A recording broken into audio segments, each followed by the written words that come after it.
دوستو ذرا تصور کریں آپ کسی سپر مارکیٹ میں جاتے ہیں، پیاس بجھانے کے لیے پلاسٹک کی ایک صاف ستھری پانی کی بوتل خریدتے ہیں اور کاؤنٹر پر اس کی قیمت ادا کرتے ہیں۔ بظاہر تو یہ ایک بہت عام سا سودا لگتا ہے، لیکن بحیثیت بین الاقوامی تجزیہ کار کے جب میں اس پانی کی بوتل کو دیکھتا ہوں تو مجھے اس میں اپنی پیاس نہیں بلکہ 21ویں صدی کی سب سے خوفناک اور سب سے خاموش عالمی جنگ دکھائی دیتی۔ ہم سارا دن ٹی وی پر تیل، ڈالر اور مائکرو چپس کی جنگوں کا رونا رو رہے ہیں، لیکن ہم اس حقیقت سے مکمل طور پر غافل ہیں کہ دنیا کی ملٹی نیشنل کمپنیاں اور عالمی طاقتیں خاموشی سے اس چیز پر قبضہ کر رہی ہیں جس کے بغیر زندگی کا تصور ممکن ہی نہیں۔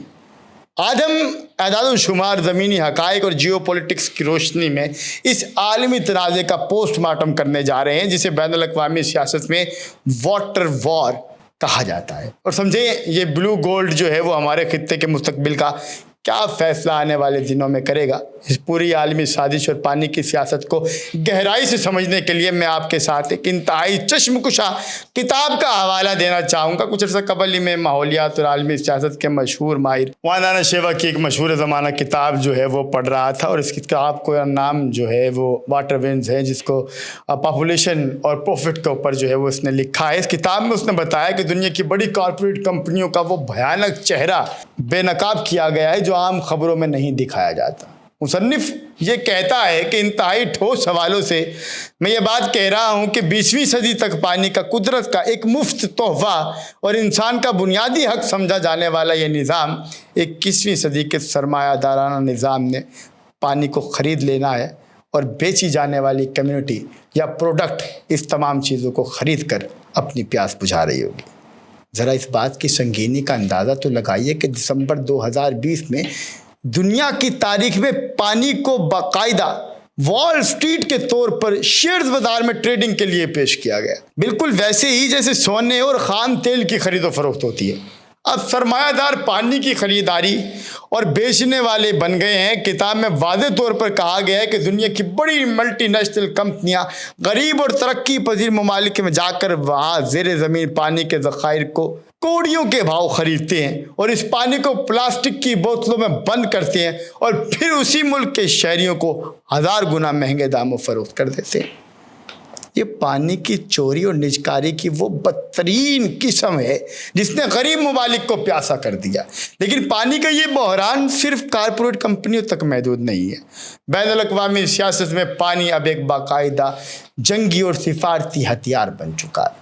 دنیا کے نقشے پر نظر دوڑائیں تو آپ کو نظر آئے گا کہ پانی کی وجہ سے کئی عالمی محاذ کھل چکے ہیں۔ مصر و ایتھوپیا کے درمیان دریائے نیل پر بننے والا گرینڈ رینسانس ڈیم پر جنگ کے بادل منڈلا رہے ہیں، کیونکہ ایتھوپیا نے ڈیم بنا کر مصر کا پانی روکنے کی کوشش کی ہے، اور دوسری طرف چین نے دریائے میکانگ پر ڈیم بنا لیا ہے کہ جب چاہے گا وہ جنوب مشرقی ایشیا کے ممالک کی خشک سالی یا سیلاب میں مبتلا کر سکتا ہے۔ جب ہم اس عالمی خطرے کو اندر جا کر اس میں ساؤتھ ایشیا کے تناظر میں دیکھتے ہیں تو صورتحال ایک ایٹم بم کی طرح لگتی ہے۔ بھارت اور پاکستان کے درمیان دریائے سندھ اور اس کے معاون دریاؤں پر جو تناؤ چل رہا ہے وہ بین الاقوامی ماہرین کے نزدیک کسی بھی وقت ایک فلیش پوائنٹ بن سکتا ہے۔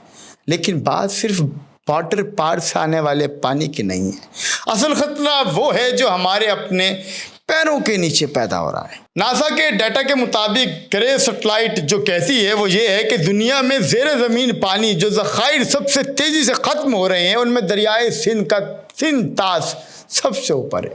ہم ہر سال زمین سے اتنا پانی نکال رہے ہیں جتنا بارشوں سے واپس زمین میں نہیں جا رہا، جس کی وجہ سے واٹر ٹیبل خطرناک حد تک نیچے گر چکا ہے۔ اس بحران کو مزید گہرا کرنے والی ایک اور خاموش بیماری یہ ہے جسے بین الاقوامی معاشیات کی زبان میں ورچوئل واٹر ٹریڈ کہا جاتا ہے۔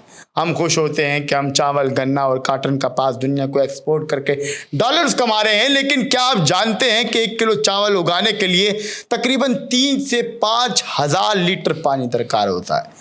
جب ہم یہ چاول کسی دوسرے ملک کو سستے دام میں ایکسپورٹ کر دیتے ہیں تو دراصل ہم کروڑوں گیلن انتہائی قیمتی زیر زمین پانی دنیا کو تقریباً مفت میں بیچ دیتے ہیں۔